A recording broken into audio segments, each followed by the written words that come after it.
Hi guys, welcome to Vinod vlog. ஆக்சுவலாக இன்றைக்கி வீடியோவில் நீங்கள் என்ன பார்க்க போகிறீங்க அப்படின்னா, நாங்கள் வந்து புதுசாக ஒன்று ட்ரை பண்ணியிருக்கோம். என்ன அப்படின்னா வேறு ஒன்றும் கிடையாது. ட்ரான் செட்டப் தான். ட்ரான் யூஸ் பண்ணி எப்படி ஃபிஷிங் பண்ணலாம் அப்படின்றத ட்ரை பண்ணியிருக்கோம். ஆக்சுவலாக இன்றைக்கி வந்து ரொம்பவும் நல்லா ஒர்க் அவுட் ஆச்சு. ஆக்சுவலாக இன்றைக்கி வந்து ஃபுல்லாக ட்ரையல் மட்டும் தான் பார்த்தோம். என்னென்ன செட்டப்பு, எப்படி எவ்வளோ வெயிட்டு தூக்குது எல்லாமே நம்ம ட்ரையல் பார்த்துருந்தோம். அதோட வீடியோ நீங்கள் பார்க்க போகிறீங்க. அழகாக நம்ம வெயிட்டை தூக்கி போயிட்டு நம்ம எங்கே வேணுமோ அந்த இடத்துல வந்து போட்டுட்டு திருப்பி ட்ரான் உள்ளே வரும். அந்த வீடியோவை நீங்கள் கம்ப்ளீட்டாக இதில் பார்க்கலாம். பாருங்கள், நீங்களும் ஜாயின் பண்ணோம் அப்படின்னா ஜாயின் பண்ணிங்க. நெக்ஸ்ட் டைம்லேருந்து ட்ரான் வந்து எனக்கு தெரிஞ்சு யாருமே இது வரைக்கும் பண்ணதே கிடையாதுன்னு நினைக்கிறேன். இது செட்டப்லாம் வந்து க்ரியேட் பண்ணுறதே ரொம்ப கஷ்டம். ஆக்சுவலாக இன்றைக்கி ஃபுல்லாக நம்ம பண்ண இந்த ஹார்ட் ஒர்க்குக்கு வந்து ஃபுல்லாக வந்து சப்போர்ட் பண்ணது சிவா ப்ரோ தான். சிவா ப்ரோ இல்லைன்னா கண்டிப்பாக இது பாசிபிளே கிடையாது. அவரோட ஐடியாஸ் ப்ளஸ் என்னோடய ஐடியா இது எல்லாமே சேர்ந்து தான் நம்ம இதை வந்து பிளான் பண்ணியிருக்கோம். ஆனால் நல்ல ரிசல்ட்டு செம்மையாக வந்திருக்கு.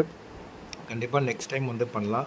நீங்களும் வந்து ட்ரான் வச்சுருந்தீங்கன்னா கண்டிப்பாக பண்ணலாம். அதுமாரியான ரொம்ப எக்ஸ்பென்சிவாக விலை அதிகமாக கொடுத்து வாங்கி செட்டப்பு அதெல்லாம் வாங்கணும்னு அவசியமே கிடையாது. நம்ம வந்து சிம்பிளாகவே பண்ணுறோம். உங்களுக்கு எதாவது டவுட்டு, நீங்களும் எதாவது ட்ரான் வச்சுருந்தீங்கன்னா எப்படி செட்டப்லாம் பண்ணணும் அப்படின்னு நினச்சிங்கன்னா கண்டிப்பாக சிவா ப்ரோக்கு ஃபோன் பண்ணுங்கள், ஹெல்ப் பண்ணுவார்.